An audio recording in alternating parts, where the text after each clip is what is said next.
Buenas tardes a todos, ¿cómo les va? Bienvenidos a este nuevo programa de Invertir en Dólares. Bienvenido, Javier, ¿cómo estás? ¿Qué tal, Tomás? Un gusto enorme estar aquí con ustedes y obviamente con mi queridísimo amigo Mike Bogiano, ¿no? ¿Cómo Tal andás, cual, tal Javi? cual. Qué bueno que te hayas sumado y siempre es un gustazo tenerte como invitado para, bueno, para conversar y escuchar tu visión de tantas cosas, ¿no? Primero, si me dejan pasar un parroquial, recién termino de estructurar toda la presentación del lunes. El lunes nosotros vamos a hacer un seminario en el Teatro Broadway que se llama El fin de la inflación. En 2 horas se nos habían anotado 9.000 personas, con lo cual se imaginarán que el teatro colapsó su capacidad.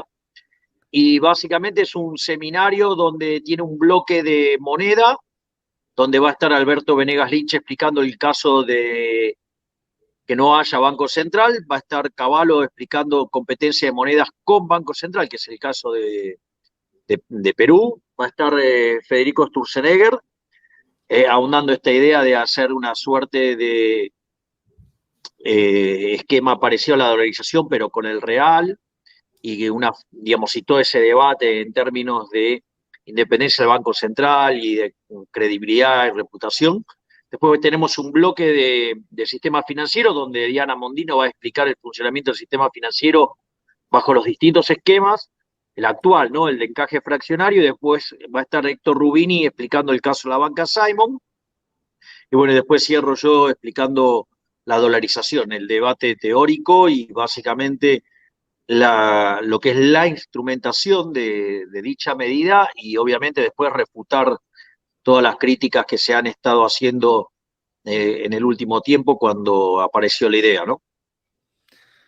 Bueno, espectacular. Creo que eso es parte también de todo lo que vos venís haciendo que tiene un gran costado educativo, porque al final eh, eso es lo que ayuda es a la concientización y al aprendizaje de muchas cosas que yo estoy convencido que hoy la gente está en el ideario popular y antes no estaba. ¿Te acordás? Creo que hace un poco más de un año, aquella entrevista en TN que a un chico carnicero le preguntaban por qué subía la carne y si era culpa de los frigoríficos. Y él en un momento dijo, lo que pasa es que no sube la carne, lo que pasa es que el peso vale menos. Y Exactamente. en sus palabras limitadas, expresó la teoría cuantitativa del dinero. Y es un chico que capaz que no había terminado el secundario. Y yo en su momento lo dije y lo conversamos. Y dijo, esto es legado de Milei. Esto es así. Esto es... eh, y eso perdura. Y eso es el verdadero cambio cultural, pero ya con conocimiento además, ¿no? Sí, ahí, como vos decís, Mike, hay algunas cosas que creo que valen la pena mencionar. Yo recuerdo que cuando empecé a ir a la tele allá por el año 2014, ser liberal era mala palabra, y además cuando se hablaba del tema de inflación, solamente todo el mundo hablaba de la cuestión de la multicausalidad y nadie de la naturaleza monetaria de la inflación. Y hoy, en una encuesta, el 70% de los argentinos cree que el problema de la inflación es un problema de índole monetaria y que la responsabilidad está en el Banco Central. Eso me parece que es interesante y por otra parte, cada día hay más aceptación por las ideas de la libertad dentro de la población, con lo cual la verdad es que creo que estamos haciendo un trabajo fuerte y bueno y que está ayudando a que podamos avanzar hacia una sociedad libre. Por eso el kirchnerismo está tratando de impulsar la ley Mordaza, ¿no? Claro. Bueno, Está acá claro. hay un comentario de Javier que dice, Javier ya tiene el legado del cambio cultural poniendo el liberalismo en la agenda, ¿no? Bueno, muchísimas gracias, Francisco. Bien. Bueno, Javi, te cuento, vos sabés que el programa de hoy, el programa del ciclo que venimos armando se llama Invertir en Dólares, y hoy quizá te vamos a sacar de las preguntas que típicamente te hacen y vamos a estar conversando más que nada del tema inversiones, quizá de tu experiencia, las cosas que has hecho y cosas que creas o veas que uno puede pensar hacia adelante. Y la idea es que te haga, Tomás, preguntas, te las haga yo y después sí, obviamente alguna pregunta de economía vamos a hacer y alguna pregunta de política, pero queremos también enfatizar el costado de las inversiones que en Argentina siempre está tan limitado. En Argentina y en América Latina, diría yo, tiene muchas limitaciones y como bien sabemos todos los liberales, sin inversión no hay crecimiento y eso es algo que tiene que crecer, ¿verdad? Bueno, ahí yo creo que hay un problema y es esta idea y malformación de muchos de economistas de Latinoamérica. En Argentina es más patente todavía, ya digo, porque en Argentina directamente se niega la naturaleza monetaria de la inflación en gran parte de los economistas. Es decir, esta idea que ha llegado tan fuerte al público, la mayoría de los economistas no ha calado, o sea, te viven hablando de la inflación multicausal y todas esas paparruchadas. Obviamente que el gran foco de generación de esa rama del desconocimiento de la teoría económica, por decirlo de alguna manera, porque alguien no puede decir que eso es rama del conocimiento, algo que ha hecho tanto daño. El principal propulsor es la Universidad de Buenos Aires, la Facultad de Ciencias Económicas, donde se hacía un culto a Julio Hipólito Guillermo Olivera. Entonces, digamos, nos encontramos con estas personas diciendo que, no sé, pasa algo en el mundo y eso trae inflación, pasa algo en el mercado de bienes y la culpa es de los monopolios, de los trabajadores, de la puja distributiva y toda esa sarta de estupideces que verdaderamente alguien que haya estudiado con seriedad los modelos de inflación estructural sabrían que es una estupidez. Lo que pasa es que en general tampoco esas personas que suelen afirmar eso, la verdad que yo los veo muy flojos matemáticamente, no entienden que la ley de Balrà aplicada en esos modelos implica que sacan el mercado monetario porque el dinero se vuelve endógeno, pero sin la endogeneización del dinero, que es lo que hace la convalidación monetaria, evidentemente no podría haber inflación, pero bueno, son años de deformación, aparte no necesariamente a la consultoría y que son los que suelen propagar más estas cosas, no necesariamente llegan aquellos que están en la frontera del conocimiento o que han ido más allá de su licenciatura, entonces, o gente que directamente se formó en estos paradigmas nefastos, que la verdad que le causa mucho daño a la Argentina. Entonces, en ese sentido, me parece que también hay una pelea para dar, porque yo suelo sostener que la gran parte de la profesión es parte del problema, no de la solución. Eh, Me parece que eso no está bien asimilado y como contraparte de eso hay también en ese déficit de formación, por ejemplo, se suele hablar que los mercados financieros son timba. Bueno, la realidad es que eso implica un profundo desconocimiento de teoría monetaria. Digo, por eso no sorprende que después digan las estupideces que dicen de la inflación multicausal, de la puja distributiva, de los monopolios. Y no Javi, sé qué otras cosas. déjame que te interrumpa ahí un segundo, porque... Porque quiero terminar esta Sí, idea, dale, Mike. dale. Y eso, en realidad, está profundamente interrelacionado con que la mayoría de los economistas no saben lo que es un modelo de equilibrio general de stocks.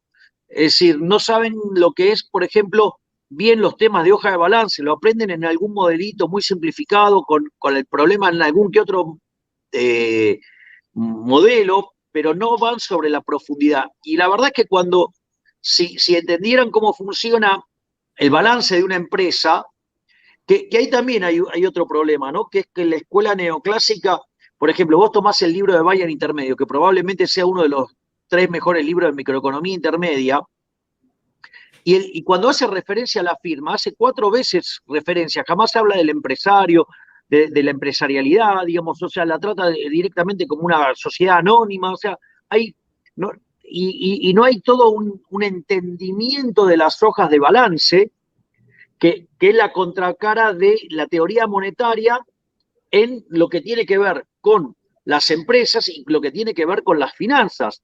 Entonces, eso hace que se desconozca totalmente cómo funcionan los mercados de activos financieros.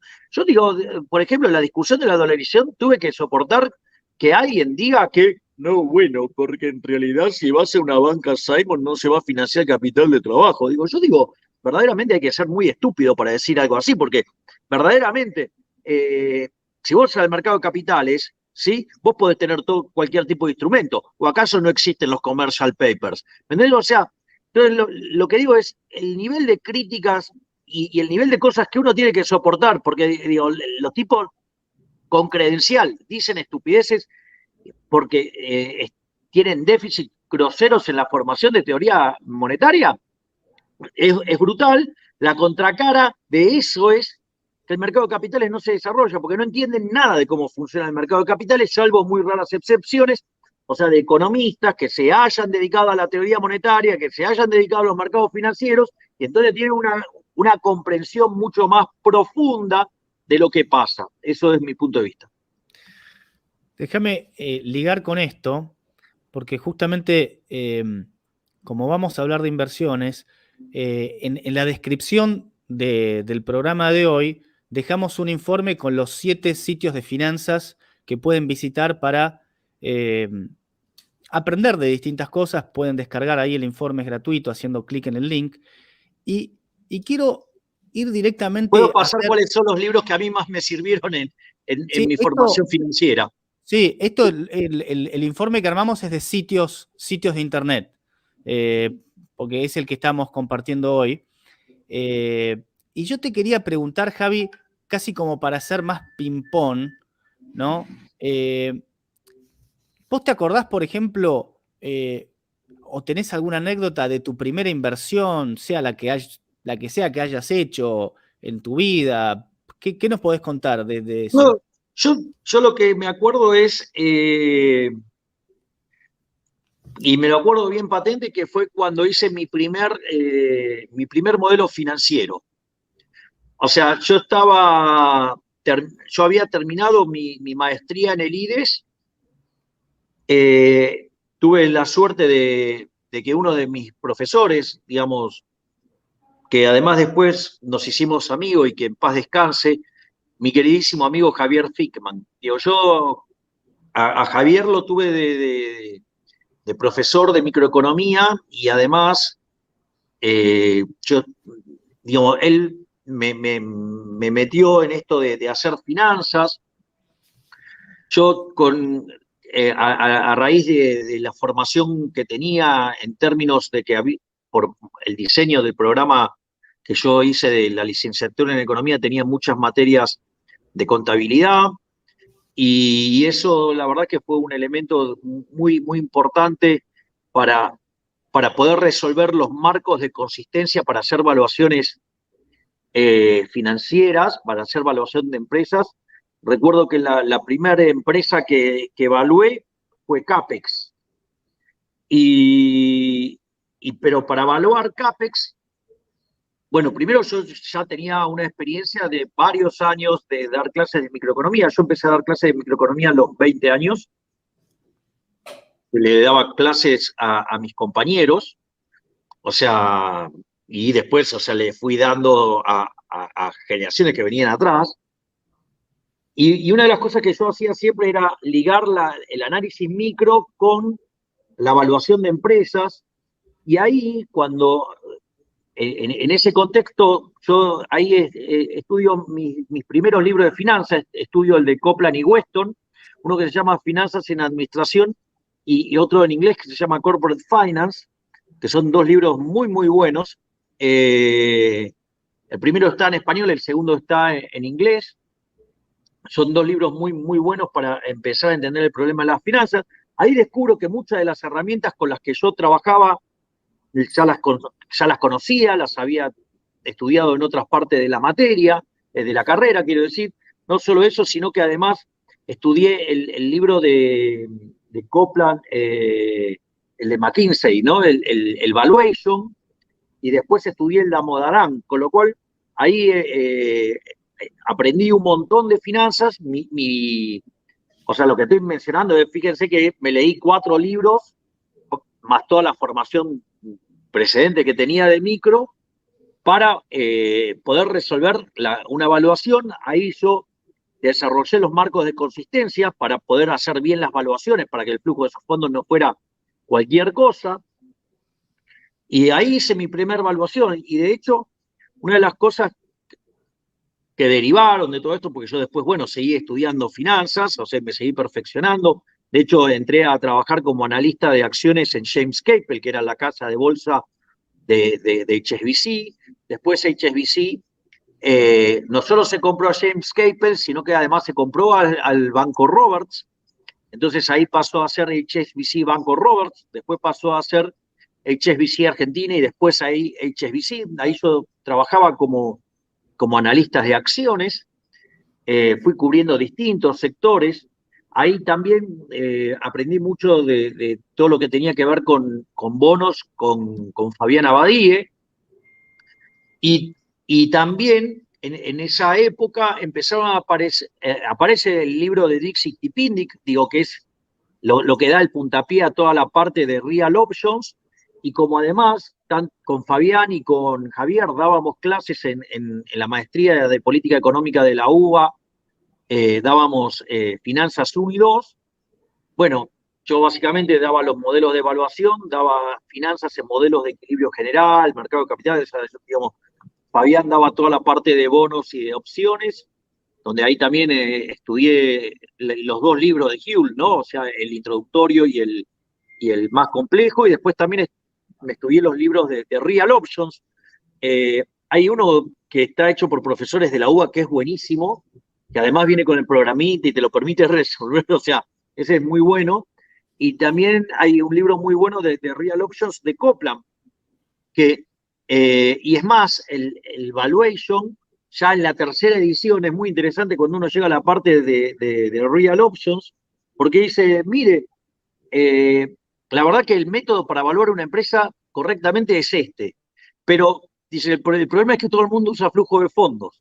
Bueno, entonces yo digo, básicamente cuando hago evaluaciones, utilizo todos esos instrumentos y además hice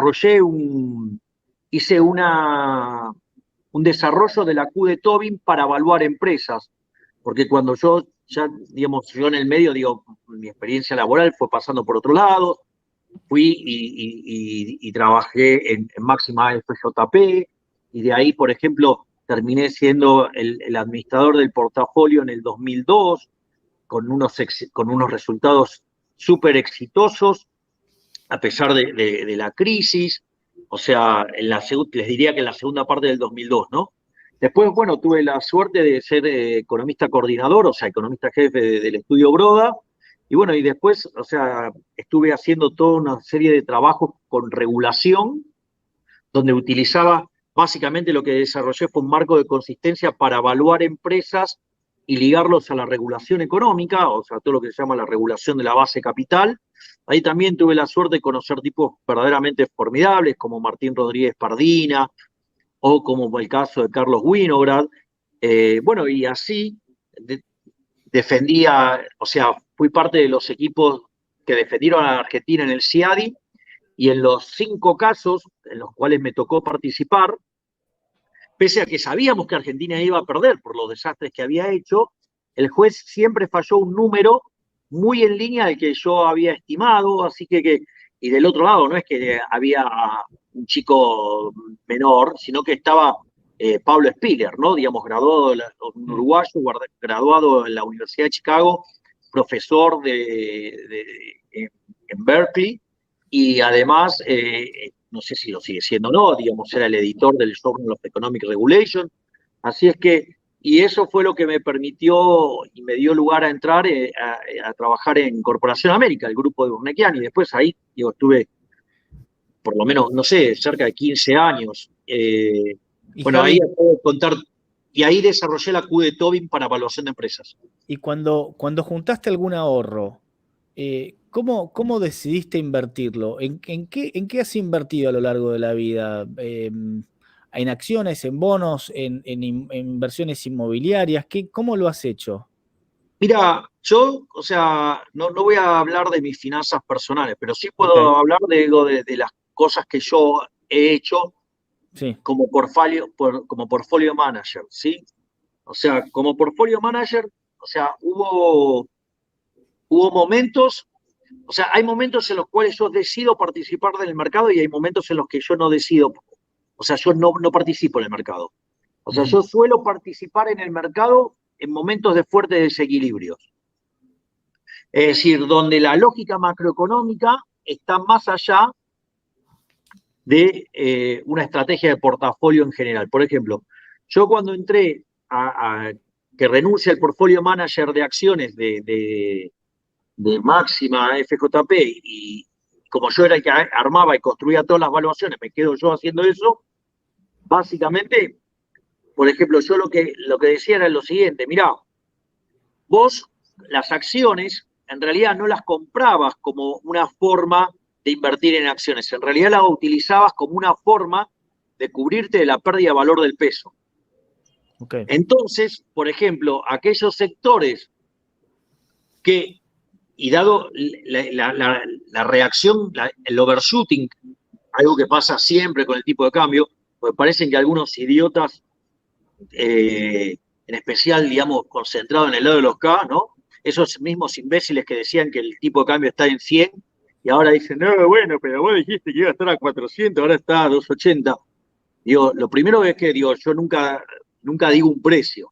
Eso tiene que ver con mi forma de pensar la economía desde el punto de vista de la escuela austríaca.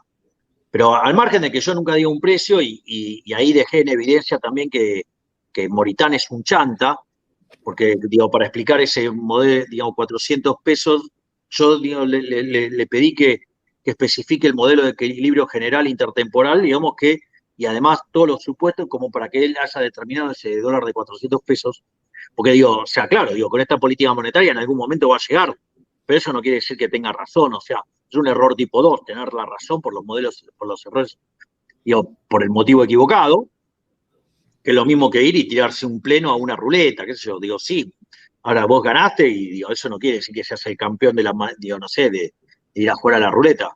Eh, entonces, una de las cosas que vos tenés es el tema del overshooting.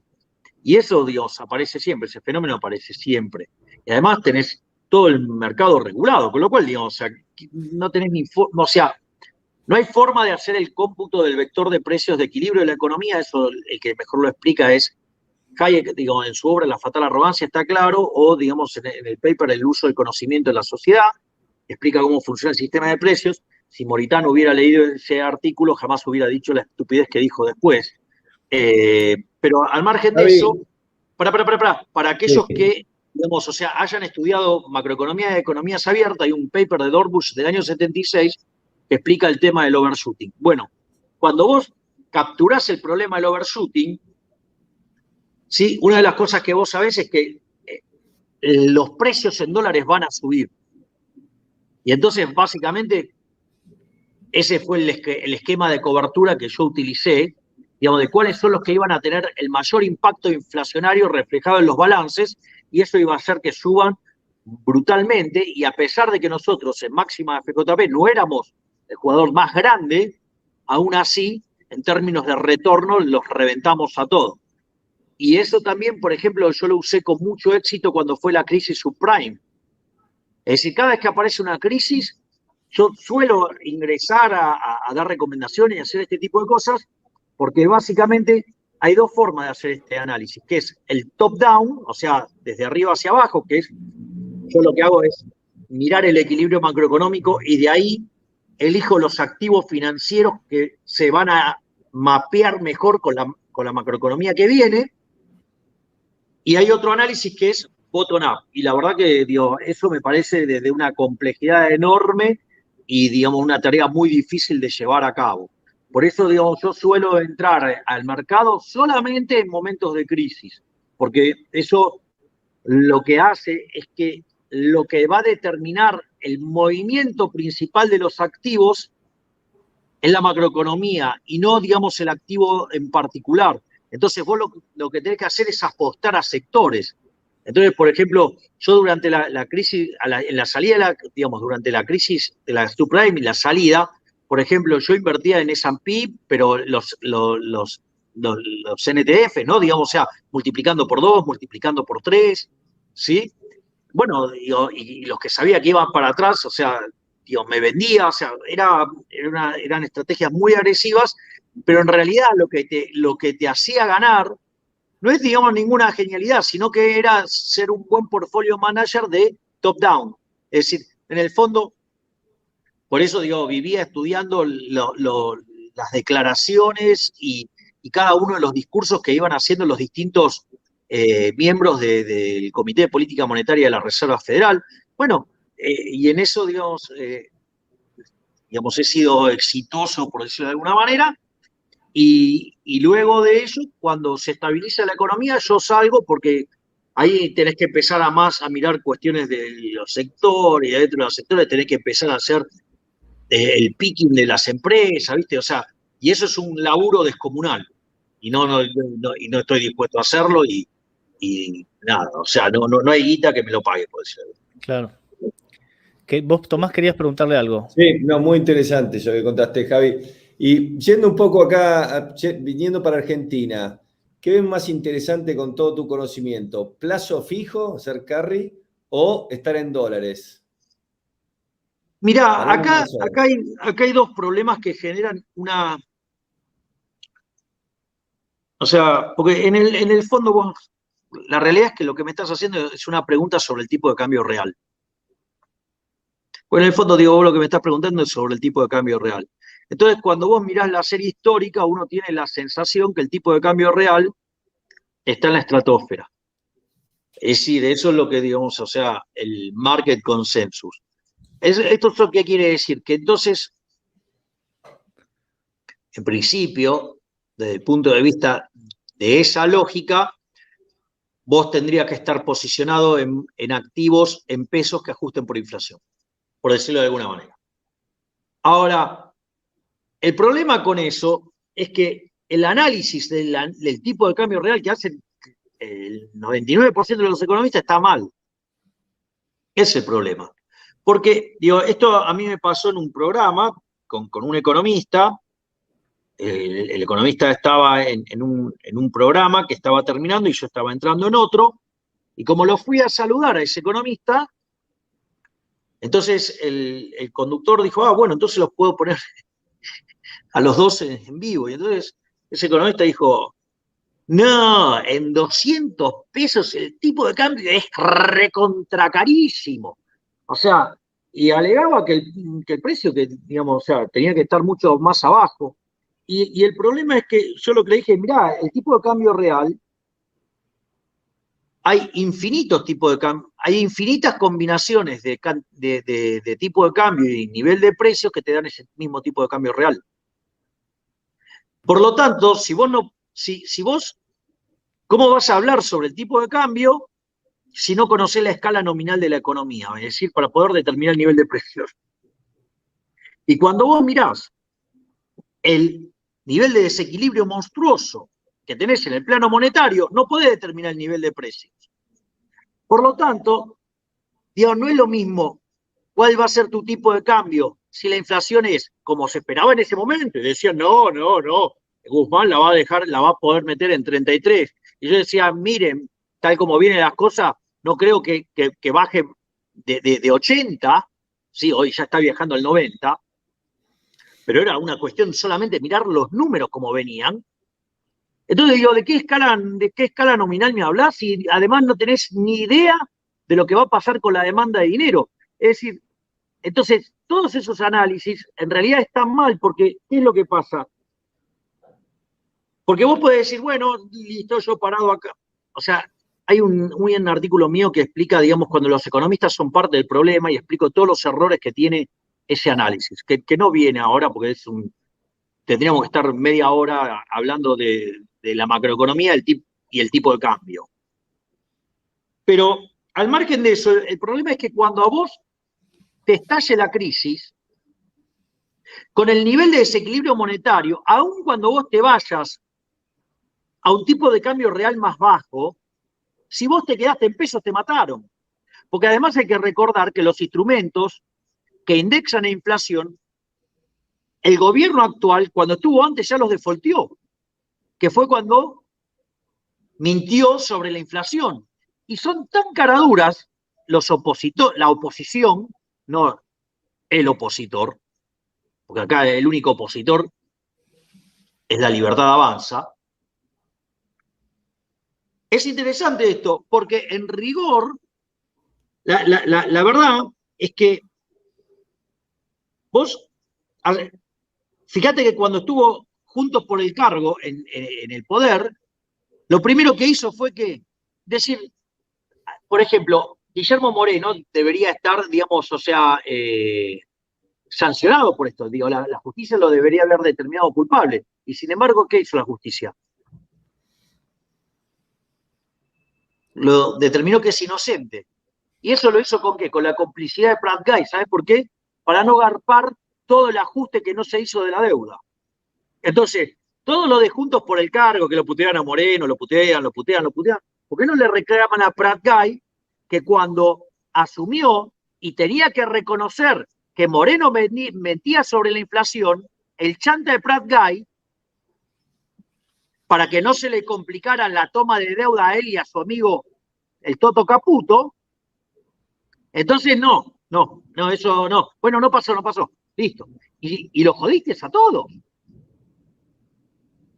Lo que pasa es que, digo, o sea, había una euforia sobre la posibilidad de que el gobierno de Macri hiciera un gobierno liberal.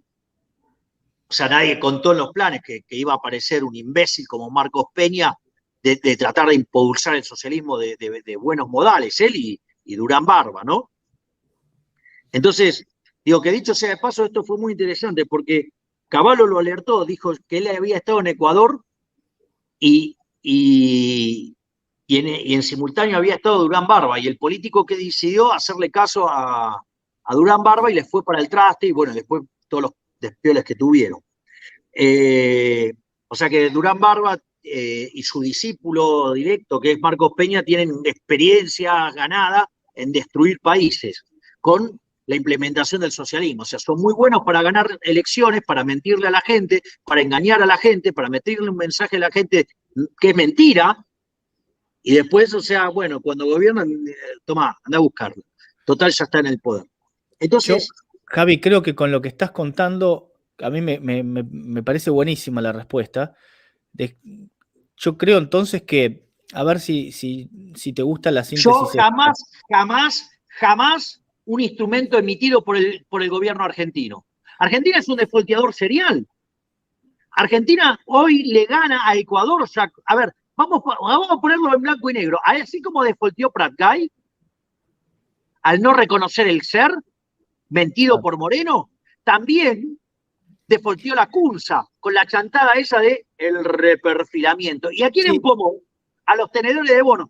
Y cuando Guzmán reprogramó la deuda, también es una suerte de default, porque vos no cobraste en tiempo y forma. ¿Qué es default? No cobrar en tiempo y forma. Entonces, bueno, sí, claro, entraste a un canje voluntario, y si no entraste, te destruyen la cabeza. Dale, ¿qué voluntario? Además, déjame que te agregue, porque al final está muchas veces la idea de que en términos históricos el tipo de cambio real, ¿viste?, parece atractivo, entonces uno tendría que quedarse en pesos, pero como vos decís, no tenés idea cuál es la inflación futura, y además es muy difícil estimar todos los desequilibrios futuros, con lo cual, si vos me preguntás a mí, mi respuesta es: yo prefiero estar en dólares. Siempre en dólares, jamás en peso. La convexidad la tenés a favor del dólar. Al final, el escenario catástrofe, el que te defiende va a ser el dólar, no te va a defender nunca el peso. Exactamente. Pero además hay algo más importante todavía vinculado a eso, ¿no? O sea, que es el fundamental macroeconómico. ¿Qué es esto? O sea, en el momento que estalla la crisis está descontrolada y ahí el tipo de cambio real se va a la nube, no importa de dónde parte. No le importa, porque el overshoot tiene que ver con unas características de ajuste lento en el mercado de bienes y de ajuste rápido en el mercado financiero. Y si a vos te agarra posicionado en peso, en ese momento te mata. Por lo tanto, con el desequilibrio macroeconómico que tiene Argentina, por más que el tipo de cambio real, supongamos que ese análisis estuviera bien y se tiene que apreciar, porque digo, o sea, decir que se tiene que apreciar porque crees que Argentina va a volver a ser un país serio. Argentina se puede volver en un chiquero y entonces no hay tipo de cambio real que valga porque no vale la pena obtener un mango en este país. Entonces, digo, al margen de los supuestos subyacentes en poder utilizar ese instrumento, no es cierto que aun cuando eso se pudiera aplicar te convenga quedarte en pesos, porque vos, como no sabes cuándo va a explotar, Dormus decía algo muy sabio. Las crisis tardan en llegar mucho más de lo que uno se imaginaba, o lo que imagina. Y las características de las crisis después ocurren mucho más rápido de lo que uno imaginaba. ¿Qué quiere decir esto? Que si vos, apostando a este resultado, ¿sí? Supongamos que fuera cierto, ¿cuál es el problema? Es una locura. ¿Por qué? Porque cuando a vos te agarra el desequilibrio y estalla, te llevó puesto. O sea, y te dejó un buraco y quedaste pobre. Entonces, salvo que me estés hablando de tipos que son, ya ni que digo, neutrales al riesgo, sean amantes al riesgo, digo, o sea, no tendrías un peso ni de casualidad. Ahora, Javi, pregunta que está muy ligada a lo que dijiste antes, que vos decías que invertías solamente en situaciones de grandes desequilibrios macroeconómicos. En esa instancia, en una instancia donde tenés esa explosión en Argentina, ¿ahí te empezarían a gustar activos como acciones y bonos de Argentina? ¿O antes tendrías que ver algún cambio radical en vista? Porque está claro, por lo que yo interpreto... Radical en el sentido radical de la palabra, no de lo que es un radical en Argentina, ¿no? Clarísimamente, clarísimamente. Ahora, por lo que te escucho, no necesito ni preguntarte, porque con todo lo que venís describiendo, hoy no están las condiciones para que tenga sentido posicionarse en activos argentinos, así como lo hiciste en su momento la subprime, ni acciones ni bonos, pero si viniera un shock así de esta crisis que puede llevarse todo puesto, ¿empezarías a pensar que en ese momento tendría sentido posicionarse en activos de Argentina? Bueno, entonces decime quiénes son digamos, las propuestas de cada uno de los contendientes políticos. Pero entonces tu respuesta está supeditada claro, porque también a ver qué intención tienen de hacer las cosas bien, no. No, porque la pregunta puede querer también ir por el siguiente lado. Si los precios se vuelven muy extremos, incluso puede estar priceado que haya un dirigente todavía peor que los malos que pueda haber. ¿Me entendés, no? Entonces. Bueno, pero pero en ese sentido, pero ojo ahí, ojo. Es decir, ¿no hay un precio que no te importa casi quién es el dirigente? Si el precio es exageradísimo, hasta capaz pueden importar cuál es el dirigente. Pero es que, bueno, no, hasta puede importar más. Y hasta, digamos, te encantaría que pudiera aparecer, no sé, alguno de estos dementes de la izquierda. Porque en realidad, cuando los precios se te destruyeron tanto, sí, ahora esas valuaciones no tienen la lógica de una valuación convencional, sino que en realidad se convierte en una real option. Ok.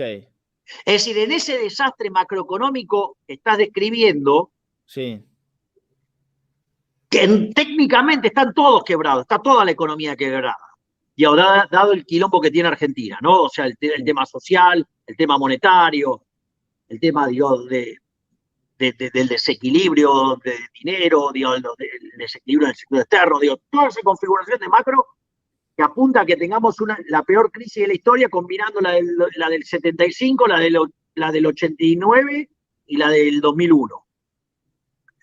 Digamos, en ese contexto, la realidad es que si eso se empieza a materializar, ¿cuál es el problema? El problema es que está toda la economía quebrada, olvídate, o sea, digamos, es como una destrucción total. Pero lo que pasa es que los fierros siguen estando ahí. Entonces, ¿qué es lo que vale? Vale la opción real, vale como una opción real, que es lo que se llama, cuando vos evalúas una empresa en Financial Distress. Eso está en Damodaran, está en los libros de los que tienen Real Options, y ahí básicamente, cuanto más volatilidad vos tengas, más chance tenés de ganar. Porque total, ya estás quebrado. Entonces lo que vos necesitas es que tenga la mayor volatilidad posible. Es decir, por ejemplo, lo que a vos más te convendría financieramente en ese contexto es vender, o sea, no sé, por decirlo de alguna manera.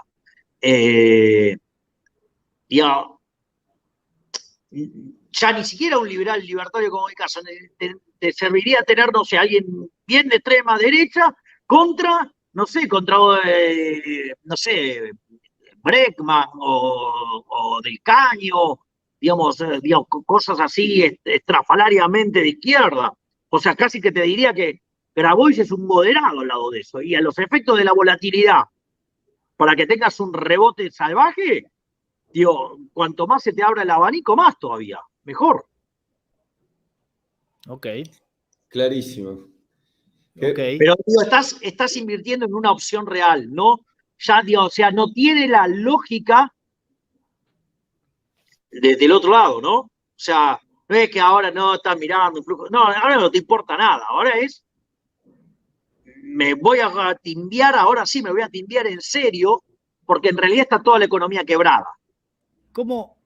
Yo creo que uno de los grandes engranajes de todo este desastre viene o al menos a mí me preocupa y quiero ver qué te parece a vos, el tema del gran crecimiento de la deuda del Banco Central a través de las LELIQ, y yo no sé cómo es la solución de eso, y te quería preguntar a vos, ¿cómo crees que termina resolviéndose esa cuestión?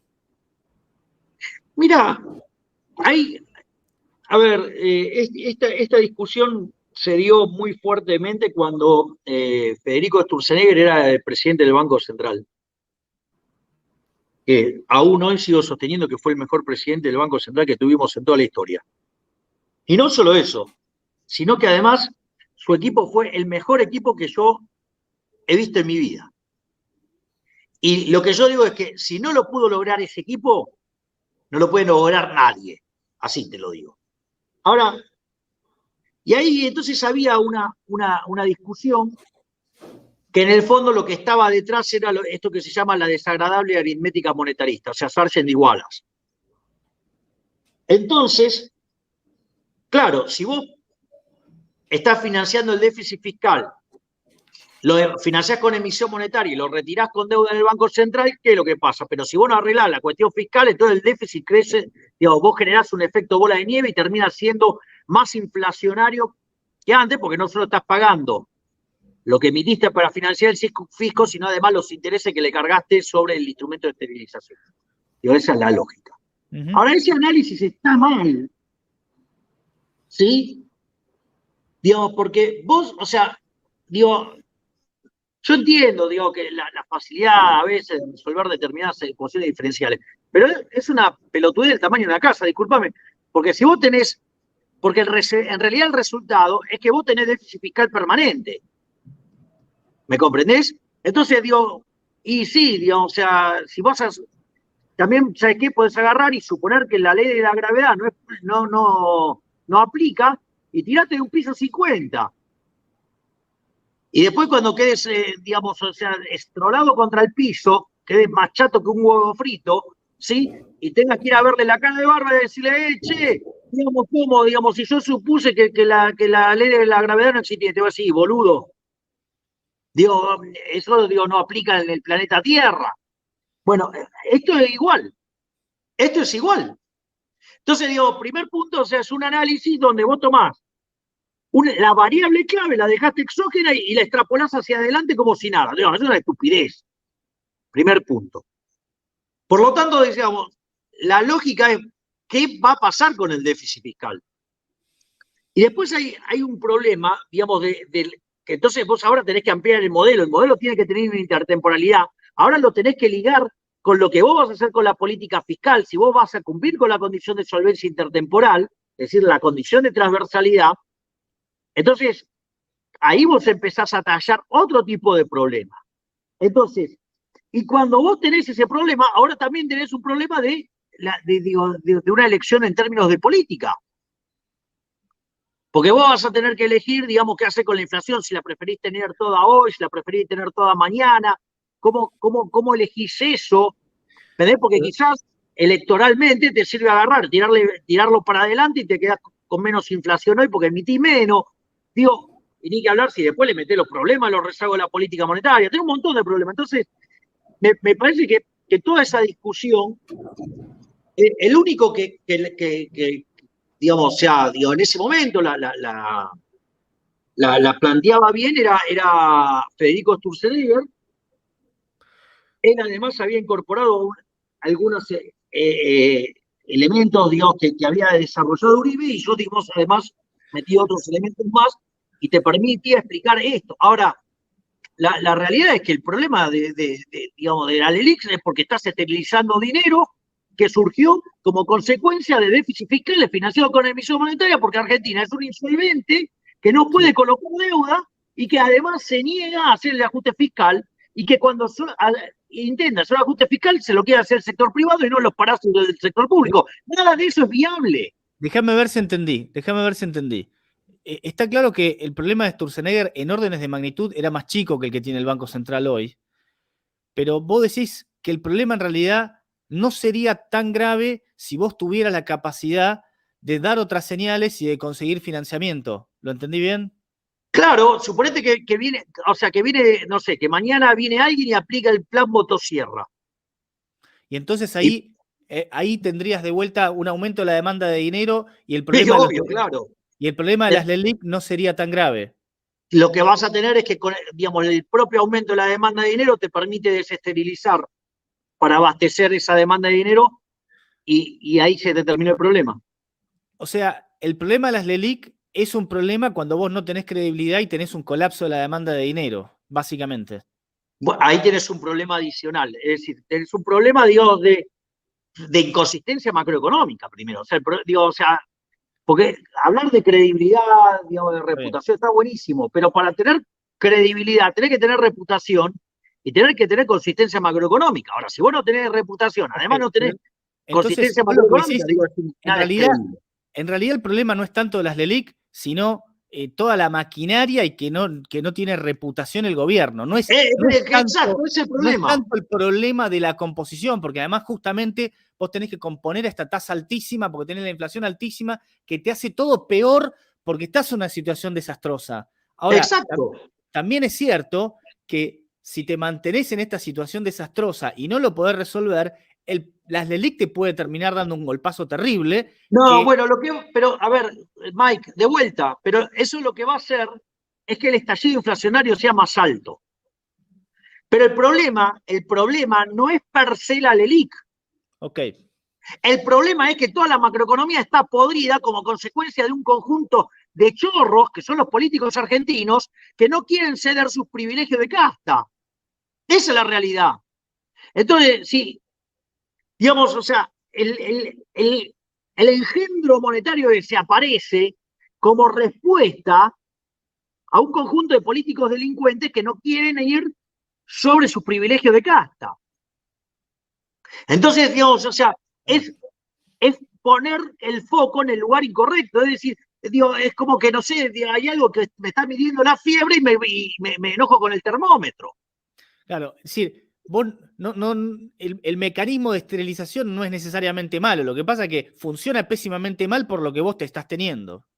Bueno, porque nunca pones en caja las cuentas fiscales, justamente. Por eso Argentina es un defolteador serial, es el máximo defolteador serial de la historia. O sea, le quitamos 13-0 a la moneda, le podemos sacar 2 más, digamos, vamos camino a 3. Digo, puede pasar cualquier cosa en Argentina. ¿Me comprendés? No solo eso, sino que además, o sea, como los chorros de los políticos no quieren bajar el gasto público, entonces te revientan impuestos. Pero el problema siempre es el mismo. El problema es la basura de política económica que deriva de los políticos argentinos. Ahí está el problema. Está perfecto. Me encantó la explicación. Creo que la entendí por primera vez fehacientemente. Nos quedan unos pocos minutos y no sé, Tomás, si querés elegir vos algunas preguntas, no sé si de economía o de política, que le quieras hacer a Javier, que también Me gustaría salir un poco de Argentina e ir a la inflación de Estados Unidos. A ver qué piensa Javier de eso y si crees que la Fed está haciendo lo correcto para bajar la inflación. A ver, yo tengo dos dimensiones de eso. Yo estoy en contra de cualquier banco central que quiera controlar la inflación tocando la tasa de interés. La tasa de interés, digamos, está lo que dicen los burros, que es el precio del dinero, y hay otra que es el precio relativo entre los bienes presentes y futuros. Es decir, la tasa de interés existe porque existe la intertemporalidad. Existe pasar consumo del presente al futuro y viceversa, y existe, digamos, pasar la producción de bienes presentes al futuro. Ahorro en el primer caso, inversión en el segundo. Ese mecanismo de coordinación intertemporal determina los precios relativos presentes sobre los futuros, y eso es, en el fondo, la tasa de interés. Ese es básicamente el primer punto. Entonces, cualquiera que quiera tocar la tasa de interés, para poder tocar la tasa de interés y saber lo que carajo está haciendo, tendría que conocer las preferencias de todos los agentes pasados, presentes, futuros, debería conocer la tasa de preferencia intertemporal de todos los agentes pasados, presentes, futuros, con lo cual tendría que también, además de acertarle los gustos, pegarle, digamos, también obviamente en la estructura demográfica, por ejemplo, presente y futura, tendría que conocer todo el progreso tecnológico, cómo además los distintos bienes pueden trabajar como dotaciones, cosas que antes pueden no servir, van a servir. Además de inferir eso, tendrías que conocer toda la productividad marginal del capital en una estructura heterogénea de capital, tendrías que conocer además todas las tasas de amortización y como una cuestión menos que marginal, cuál va a ser la tasa de inflación. Es decir, te das cuenta que para hacer eso vos tendrías que ser omnisciente, omnipresente y omnipotente. Es decir, tendrías que ser el creador, o sea, tenés que ser Dios, loco, no. Dios, o sea, por eso Hayek eso lo llamó en su último libro de 1988, La fatal arrogancia. Es decir, entonces, a ver, yo les hago una pregunta. ¿Moreno era malo controlando? ¿Moreno era malo, sí o no? Guillermo Moreno. Y sí. Digo, sí. ¿Por los controles de precios les parecía bien o les parecía mal? Malísimo. Sí, mal. Bueno, imagínense a alguien que quiere controlar los precios presentes como Moreno y además controlarlo en el futuro. O sea, es una aberración. Por lo tanto, o sea, ¿eso de andar tocando la tasa de interés? No, de ninguna manera. Pero no solo eso. Ahora, vamos al caso de Estados Unidos. Estados Unidos, como muchas partes del mundo, siguen la política monetaria acorde a un contexto de inflation targeting. Cuando estalla la pandemia y los médicos se dedican, y los medios de comunicación, a espantar y asustar a la gente, ¿sí? Bueno, eso generó un fuerte aumento en la aversión al riesgo y eso generó un aumento de la demanda de dinero. Ese aumento de la demanda de dinero tiene como contrapartida, ¿qué cosa? Deflación. Y como el mundo está acostumbrado a vivir con inflación, entonces hay muchos instrumentos de deuda determinados que nominalmente, y eso puede inducir entonces lo que llama el efecto Fisher a la quiebra de muchas empresas. Consecuentemente, igual, así como hay un deudor, hay un acreedor, ¿no? O sea, es un análisis bastante particular, pero yo explico por qué hicieron lo que hicieron. Entonces, frente a esa situación, ¿qué hicieron? Expandieron el inflation targeting, ¿qué hace? Te aumenta, ante el aumento de la demanda de dinero, vos ponés la diferencia. ¿Está claro? Entonces, en ese contexto, vos emitís dinero para que no haya deflación. Entonces, digo, la hoja de los bancos centrales se expande, pero brutalmente. ¿Por qué? Porque, digo, o sea, está respondiendo al aumento de la demanda de dinero. Y como los médicos se la pasaron pifiándola, recuerden, o sea, yo les pido que recuerden que los chantas de los médicos, cuando arrancó esto, dijeron que esto iba a ser peor que la fiebre española. Eso hubiera implicado que en el 2020 hubieran muerto solamente de COVID 160 millones de seres humanos. Si le suman los 60 millones que mueren habitualmente en el planeta Tierra, tendríamos que haber visto en el planeta Tierra que murieron 220 millones de personas. 160 millones tendrían que haber muerto de COVID. ¿Cuántos murieron en el primer año? 1.700.000. Es decir, le erraron brutalmente. Eso yo lo explico en uno de mis libros que se llama Pandenomics. y hay un trabajo de Barro, Ursúa y Wen, digo, que explica las consecuencias de si esto se hubiera parecido a la fiebre española, y ahí también, digamos, o sea, yo explico por qué por lo menos el 95% del daño que se causó en la actividad económica es fruto de los errores de los médicos. Entonces, ¿qué es lo que pasa? Vos expandiste mucho, ¿para qué? Para abastecer ese aumento de la demanda de dinero. ¿Y qué pasó? Terminada digamos, en un momento la gente, ¿qué hizo? Ya está, se dio cuenta que la pandemia no mucho, ¿sí? Entonces, ¿qué pasó? Se cayó la demanda de dinero. Y el Banco Central quedó muy expuesto en los de inflation targeting. A los 3 meses te emboca y se te fue la tasa de inflación, digamos. Y ahora, ¿qué están haciendo? Están corriendo de atrás tratando de rescatar todo ese dinero emitido. Esa es la explicación que yo tengo por qué hay inflación. Es decir, tiene que ver con los errores de políticas monetarias emergentes de haber acomodado la política económica y en especial la política monetaria a los delirios de los médicos que no pueden dibujar un cero ni con un vaso. Es muy clara, me parece la explicación, Javi. Quiero que cumplamos con el tiempo que te pedimos para no abusar de tu generosidad y que a las 8 podamos terminar. Y quedan 2 minutos. Y me gustaría que los uses vos como más te parezca, como mejor te parezca, quizá hablando algo de política argentina, de lo que vos creés que va a ser el escenario político para el 2023. ¿Cómo lo ves al frente de todos, a Juntos por el Cambio? ¿Cómo imaginás que vas a jugar vos? ¿Qué imaginás? ¿Cómo ves el escenario? A ver, ya sabemos que todas las propuestas de la izquierda son absolutamente inviables. Por lo tanto, de las que te proponga la izquierda no puede salir nada bueno, porque donde se lo aplicó fue un fracaso en lo económico, en lo social, en lo cultural, y además asesinaron a 150 millones de seres humanos, César. Con lo cual, fuera. El kirchnerismo ya lo conocemos, el populismo que lleva al equilibrio castrochavista, por lo tanto, tampoco sirve.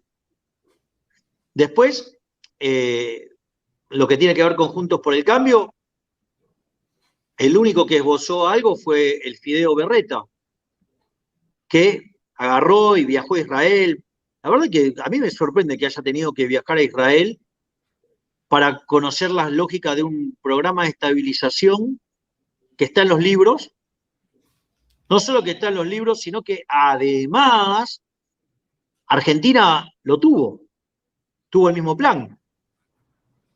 Se llamó Plan Austral. Y justamente el Plan Austral fracasó, y no fracasó en el caso de Israel, o sea, fracasó en Argentina y fracasó en Brasil el Plan Cruzado, fue un éxito en Israel, porque la diferencia ¿cuál fue? Que se recortó el gasto público. De hecho, yo un día estaba en lo de Jonathan Viale y estaba el video sobre Simón Pérez, y él explicó, digamos, el tema del recorte, y todos le decían, no, no, no, no, y el tipo fue a avanzar en el recorte. O sea, y el Fideo Berreta vuelve de Israel para decir, no, bueno, nosotros vamos a adaptar el plan de Israel. ¿Qué es lo que quiere decir cuando dice eso? Que no va a tocar la parte fiscal, que no va a hacer el ajuste. Ya lo conocemos, se llamó Plan Austral, terminó en una hiperinflación. Entonces, digo, cualquiera de las alternativas que vos ves, digamos, todas tienen el mismo final desastroso, pero la única diferencia son los modales. O sea, no sé, digamos, en el caso, digo, de la izquierda, digo, me imagino que, digo, tendrá, digo, ribetes más sangrientos, porque, digo, o sea, a ellos les gusta la sangre, me estoy refiriendo, digo, o sea, imagínate, digo, que si eso lo dijo Grabois, imagínate lo que están más a la izquierda que él. Ahora, digo, cuando estos temas pasan con el peronismo de poder, también, digo, tienen unos despioles de novela, y los otros, digo, con buenos modales, pero te llevan igual al socialismo. Es decir, por lo tanto, la verdad es que la única opción de verdad somos los liberales de La Libertad Avanza.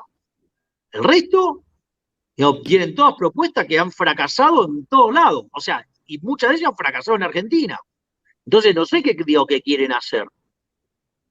O sea, Pero ¿cuál es el punto? El punto es que no quieren dejar la de ellos, o sea, no se toca, la de ellos no se toca. Bueno, entonces acá hay una grieta entre los verdaderos opositores, que somos los liberales de verdad, no los que somos empleados del socialdemócrata Fideo Berreta, ¿sí? Pues eso no es oposición, eso es pseudo-oposición. O sea, de opositores no tienen nada. Y quedó bien claro el otro día en la Cámara. El único que se puteó con los kirchneristas fui yo. Parte de ellos, digamos, se fueron, los otros se quedaron, digamos, bancando eso, una cosa de loco. ¿Sí? Por lo tanto, o sea, acá se necesita hacer un giro hacia las ideas de la libertad, pero además hay que, porque implica no solo saber lo que hay que hacer, cómo hay que hacerlo, y además hay que tener la convicción. Porque vos podés saber qué hay que hacer y cómo hacerlo, pero no tener la convicción y tampoco avanzás. ¿Crees que llegás al balotaje en el 2023? Bueno, yo estoy trabajando fuertemente para entrar al balotaje.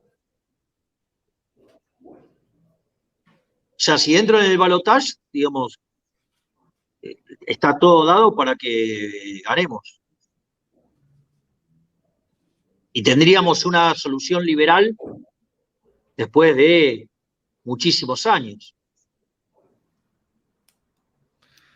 O sea, porque sería como Menem Reloaded. Yo una vez tuve una charla con Menem cuando lo conocí, y Dios, hay testigos, algunos de los testigos mienten, pero hay otros que dicen la verdad, y está, dentro de esos testigos está Martín Menem. Y cuando llegué, el Carlos me dijo, vos vas a ser presidente de Argentina. Le dije, pero si Carlos, a mí no me interesa la política, haceme caso, vos vas a ser presidente. Y le dije, ah, sí. Me dice, no solo eso, sino que lo vas a hacer mejor que yo, porque yo lo hice por intuición, vos lo vas a hacer por conocimiento. Así que vamos a ir, digamos, a un liberalismo con convicción y conocimiento. Otro país. Ahí sí podés invertirte todo lo que quieras en Argentina porque va a volar todo en el buen sentido. Está claro, está claro. Bueno, Javi, enormemente agradecidos por haber compartido vos tu tiempo. Ya cumplimos con las 20:03, son ahora. Invitamos nuevamente, bueno, a la gente al Broadway, pero me parece que ya lo reventaste. No sé si ya no hay más, no creo que haya lugar ya, ¿o sí? No. De hecho, en 2 horas se anotaron 9.000 personas. Bueno, listo. O sea que... O sea, ahora, qué sé yo, de repente se quieren timbiar de que alguno de los que fue no faltó. Claro, pueden hacer cola en la puerta. Claro, o sea, van, y si hay espacio, entran. Excelente, excelente. Bueno, y al resto de los que nos están mirando, una vez más, sepan que en la descripción le dejamos un informe con los 7 sitios de finanzas que a nosotros más nos gustan, o un conjunto que más nos gustan. Y no sé, Tomás, si querés agregar algo más, para mí, Javi, solamente palabras de agradecimiento y bueno. No, lo mismo. Muchas gracias, Javier. Súper interesante, muchos conceptos e ideas que nada, no teníamos presente, así que aportan y suman. Así que, de nuevo, gracias. No, por favor, gracias a vos, Tomás, y gracias a vos, Mike. Siempre es un placer compartir momentos con ustedes. Bueno, excelente. Nos vemos, Javier. Para todos. Dale. Chau, chau. Chau, chau. ¡Viva la libertad, carajo! Por supuesto, por supuesto. Bueno, ahí estamos. Bueno, siempre interesantísimo escuchar a Javi y bueno, me quedo pensando en varias cosas, ¿no? Hay muchos conceptos que él transmite que son complejos de entender. Dice cosas que no son triviales, ¿eh? A veces Claro. no es tan fácil de entender, pero realmente mucho para pensar. Y bueno, también dejó algunas ideas del tema inversiones, ¿no es cierto? De que en definitiva, por más que el dólar pueda parecer que esté caro, la eventual crisis no te compensa lo que vos puedas ganar en tasa en pesos, ¿sí? Y el tema de las LELIC, que no es el problema, el esquema de las LELIC, sino es el problema al final viene por otro lado, que hace que el problema de las LELIC sea grave. Pero no es que el mecanismo de esterilización sea malo de por sí, sino que, dado que no tenés lo otro, ahí tenés las consecuencias. Claro. Y bueno, y es también cierto todo lo que él dice de lo que es ser liberal por convicción y no por intuición, como lo fue Menem. Me parece que hoy la oposición no es ni por intuición ni por nada. No creo que nadie en Juntos por el Cambio realmente tenga convicción de liberalismo, quizá la facción del PRO y muy tímidamente, pero el grueso del arco político está muy lejos de lo que es el liberalismo, eso es cierto. Así que, Tomás, gracias también a vos por participar y por ayudar a la organización, y a todos los que nos escucharon en estos 67 minutos. Muchas gracias y bueno, denle like al video si les gustó, compártanlo y bueno, nos veremos en la próxima. En la próxima, ¿qué? ¿Hay sorpresa o ya sabemos? Bueno, de sorpresa. Veremos quién sea el invitado, todavía no Dale, sabemos. le vamos ¿Ok? a comentar. Para eso suscríbanse, así les avisa YouTube cuando tenemos al próximo invitado. ¿Eh? De acuerdo. Bueno, muchas Bueno, gracias a todos. gracias a todos. Chau, chau. Hasta luego.